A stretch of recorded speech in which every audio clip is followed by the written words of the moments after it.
जय हिंद। Hello guys, welcome to my new video. मेरा नाम सुशील कुमार और वेलकम, स्वागत है आपको अपने यूट्यूब चैनल सुशील भारती में। तो चलिए शुरू करते हैं। तो गाइज, जैसा कि आप थंबनेल में देख चुके होंगे कि आज हम इस वीडियो में प्रॉपर तरीक़ा से ठोस, द्रव एवं गैस के बारे में चर्चा करेंगे। जैसा कि आप लोग जानते ही हैं कि हम केमिस्ट्री की बेसिक कॉन्सेप्ट को पहले पूरा क्लियर कर रहे हैं, तो उसी के सीक्वेंस में इससे पहले भी हम पदार्थ से संबंधित बहुत सारे टॉपिक को हम आपको कवर कर दिए हैं।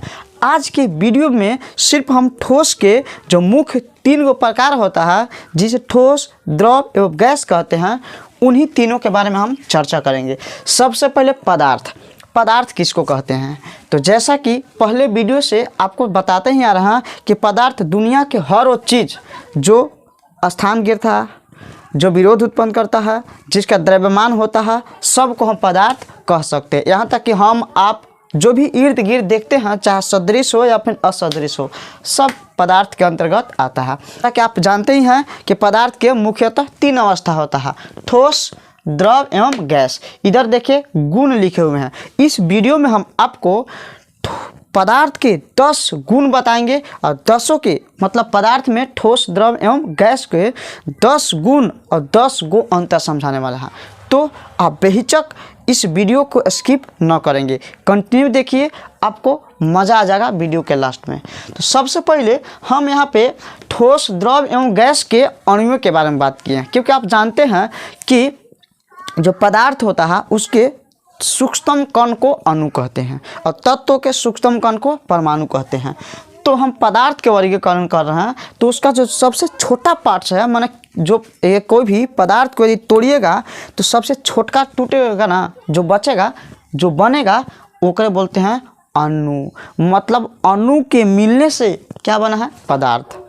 जैसे में बूंदिया के मिलने से क्या बन जाता है? लड्डू। ठीक, तो जब लड्डू के तोड़ेंगे तो क्या मिलेगा? बूंदिया। उसी तरीके से पदार्थ को जब तोड़ेंगे तो सबसे छोटका पार्ट्स का मिलेगा, तो ओकरा बोलते हैं अणु। तो पदार्थ 3 अवस्था में होता है। तो ठोस में अणु अलग तरीका से सीक्वेंस में जुड़े रहते हैं, द्रव में अलग तरीका से और गैस में अलग तरीका से। क्या अलग होता है समझिएगा। देखिए, अणु ठोस के जो अणु होते हैं काफ़ी नज़दीक एक दूसरे से जुड़े हुए रहते हैं, इसलिए ठोस का होता है जी कठोर होता है। क्या होता है? कठोर होता है। और देख रहे होंगे द्रव के अणु ठोस के अपेक्षा थोड़ा सा दूरी पे है, इसीलिए इसके अणु थोड़ा सा मतलब दूर रहने की वजह से यह द्रव अवस्था में रहता है। और गैस के अणु और दूर होते हैं, मतलब सबसे कम दूरी होता है ठोस का, उससे ज़्यादा होता है द्रव के, उससे भी ज़्यादा दूरी होता है गैस के, जो कि आपको दिख रहा होगा। अब कहेंगे एग्जाम्पल कुछ, तो ठोस के रूप में कह सकते हैं पत्थर, कह सकते हैं ईंट। जैसे ये क्या है? ठोस है। और यहाँ पे जो भी किताब है जैसे ही है, इसका निश्चित नियमानुसार जुड़ा हुआ है, इसलिए हम कहेंगे ठोस है। बहुत सारे यहाँ पे किताब है, जैसे में देखिए किताब है, तो एक निश्चित नियमानुसार इसके परमाणु अणु जुड़े हुए हैं, इसलिए इसका निश्चित आकृति बना है। तो अणु समझ गए कि कैसे होते हैं। और ईंट भी कह सकते हैं, मतलब जो भी इर्द गिर्द हमारे घर में, तो इस यहाँ पे जो भी चीज़ हमें दिखाई दे रहा सब ठोस अवस्था में ही है। अब कहेंगे द्रव के कुछ एग्जाम्पल, पानी हो सकता है, दूध हो सकता है, दारू हो सकता है जिसमें अल्कोहल रहता है, पेट्रोल हो सकता है, जो भी द्रव के रूप में, पानी के रूप में रहते हैं, सबको बोलते हैं द्रव। और गैस में बोल सकते हैं carbon dioxide, oxygen gas, nitrogen gas, marsh gas, chlorine gas, मतलब इर्द गिर्द वायुमंडल में जितने भी गैसें हैं सब है गैस अवस्था में। और द्रव जो है उसका आकार क्या होता है? अनिश्चित होता है। अब कहें कैसे? तो पानी है, पानी के जिस बर्तन में आप रखिएगा, जैसे पानी है, पानी 1 लीटर पानी को गिलास में रखिएगा तो गिलास जैसा आकार हो जाएगा पानी के। अगर आप उसको बाल्टी में रखिएगा तो 1 लीटर पानी ही बाल्टी जैसा बन जाएगा। गमला में रखिएगा, गमला जैसा बन जाएगा। मतलब पानी को जिस बर्तन में आप रखिएगा उसके आकार जैसा बन जाएगा, मतलब आकार चेंज होते रहेगा। तो द्रव के आकार अनिश्चित होता है और गैस के तो आकार और अनिश्चित होता है, क्योंकि इनके अणुओं के बीच कोई आकर्षण नहीं होने के कारण सब जितने गैस के अणु होते एक दूसरे के दूर भागना चाहते हैं, और दूर भागते हैं तो किसी एक निश्चित जगह पर नहीं रह पाते हैं, जिस वजह से उनका एक निश्चित आकार हो सके। इसलिए गैस के जो होते हैं आकार अनिश्चित होते हैं। तो समझ गए, आकार सिर्फ निश्चित होता है किसका, ठोस का। गैस और द्रव दोनों को होता है अनिश्चित। तीसरा पॉइंट है, तीसरा है आयतन। आयतन उसको बोलते हैं जितना कोई जगह छेकता है। अब कहेंगे जगह छेकता, हाँ हम जितना जगह छेक रहे हैं यहाँ पे इस एरिया में, जैसे में कोई देखते हैं मोटा मोटा है तो एक चौकी पर 2 ही व्यक्ति आएंगे तो उनका जो है ना आयतन ज़्यादा है।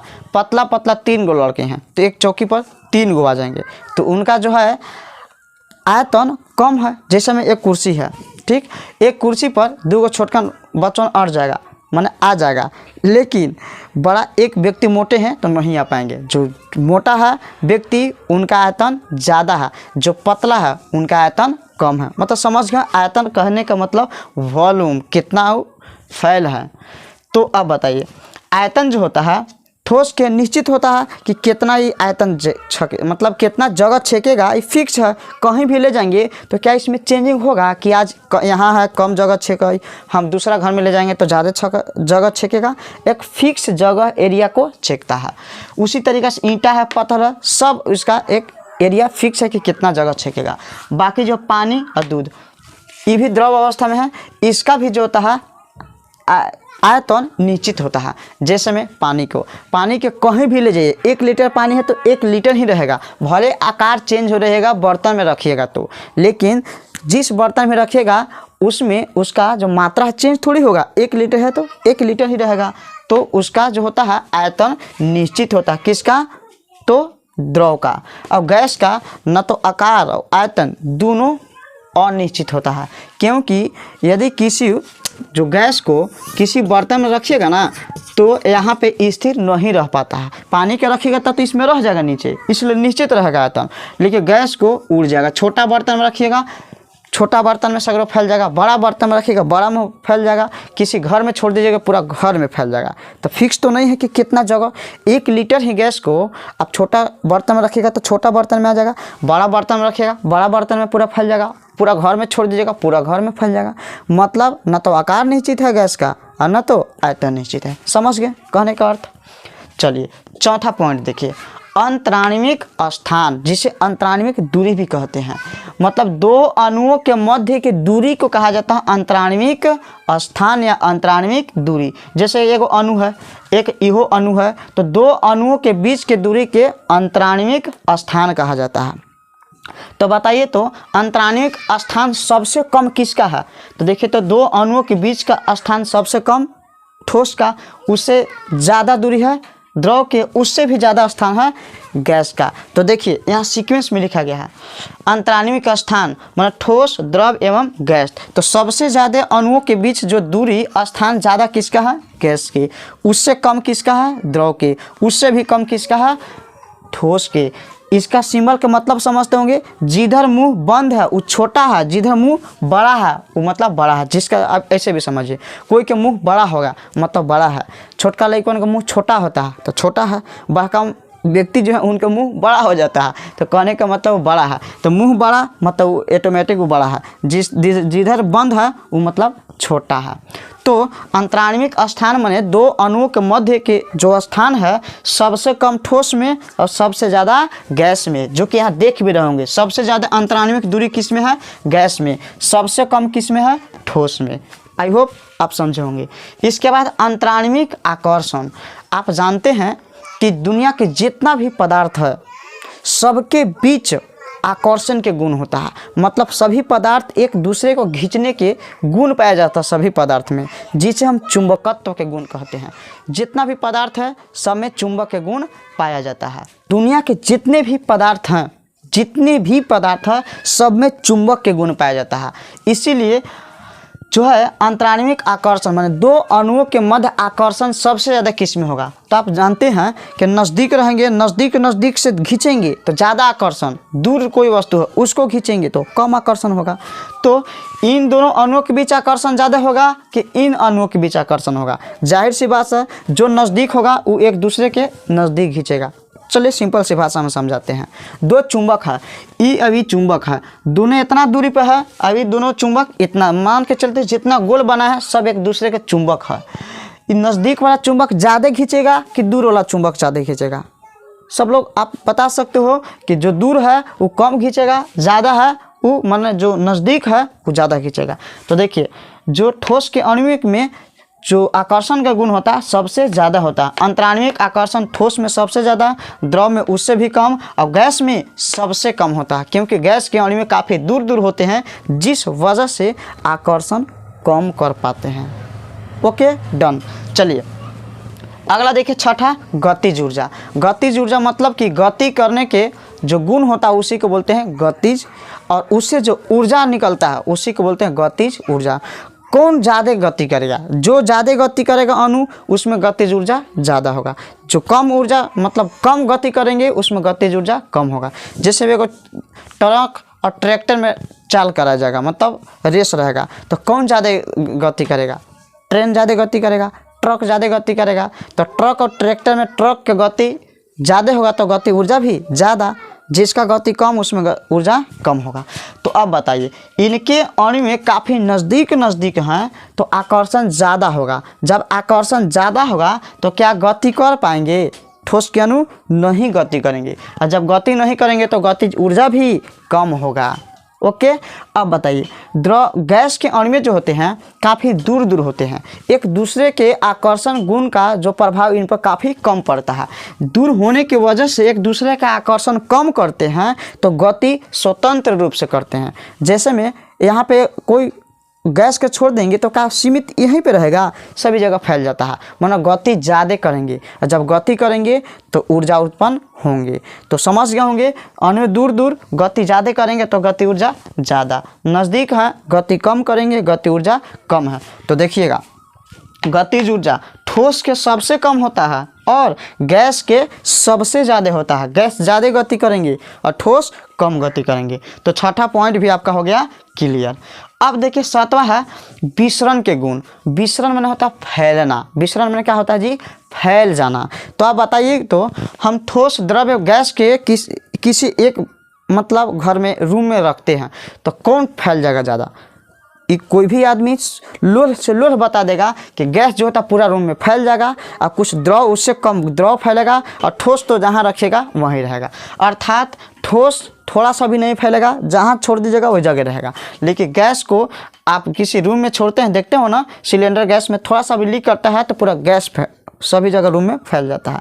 तो गैस में विसरण का गुण ज़्यादा होता है और ठोस में विसरण का गुण कम होता है। जैसे में सपोज दैट यदि देखते होंगे कि मोमबत्ती जलाते होंगे ना तो पूरा रूम में सगरों फैल जाता है।